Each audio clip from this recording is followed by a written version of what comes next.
Okay, in this tutorial we're going to cover some brush tool basics. So if you come over here to the left hand side and grab your brush tool right there, or you can just hit the letter B and it should bring it up. You can go ahead and select the size of your brush and the hard or softness of your brush and just follow along with me. What we're going to do is pick a color. We're going to go with a pure white right now, so hit OK.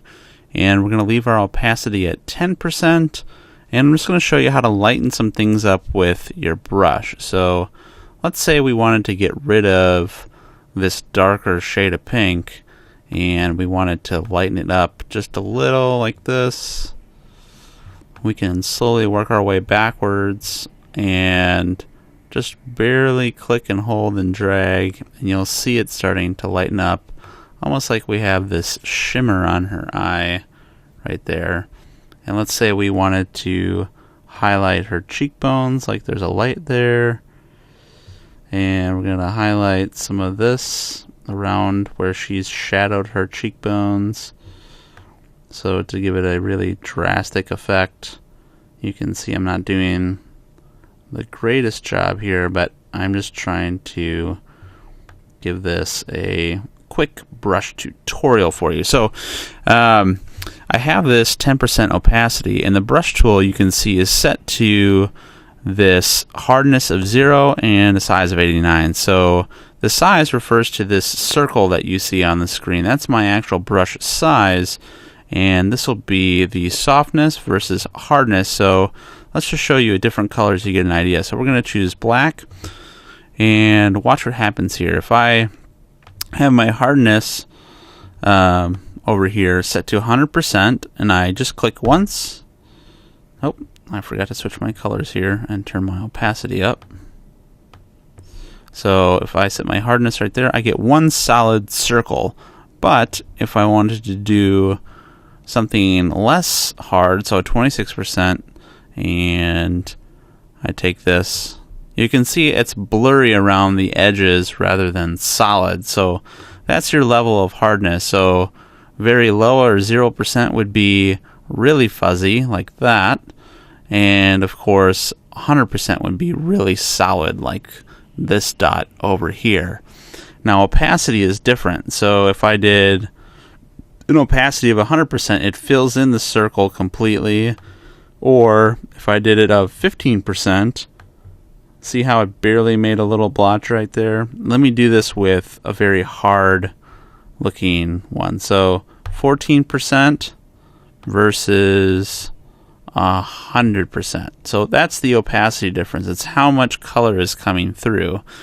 Now, if I did opacity of almost 50% and flow of 100%, there's 48% opacity and 100% flow.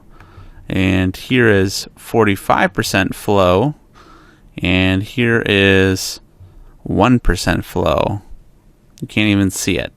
So if we crank it up to 9, you can see it's there. So this is the difference of the same opacity but different flow, and this is just an opacity difference versus a full opacity. So in conjunction with each other, the flow and opacity can work together between how much is actually coming out of your brush and how much actual color is being seen through of your opacity. And of course with your brush tool, you're also going to be able to pick different brush styles. So let me crank up this opacity and flow, and I'll show you some of the different brushes. You can see my brush look over here if you're in Adobe CC Photoshop. So you get this kind of brush, which is kind of cool. And we could do another one that's a little bit wider. And of course we can pick more of a pointed option with the fewer bristles. And we can come down here. We can even do some grass type mock-ups here. And that's just choosing this dark color and then working in the colors of her hair inside of this brush tool. Or you can do something spongy, right? So play with all your brushes in here. I just want you to be familiar that there are some other decorative options as well, so you could do something leafy if you wanted. But these brush tools are pretty powerful inside of Photoshop, and you can play with your foreground and background colors over here. So take a look at that, play with the opacity, play with the flow, also play with some of your options here under normal, and you'll get some different looking options. So if we come here to lighten, it will actually lighten my leaf layer here, or you could do a pin light, which is going to give you a little different look. So play with your options under your modes, your brush size, your hardness, and your opacity and your flow over here, and see what you come up with. Take a look, and hope you enjoyed this tutorial on the brush tool basics.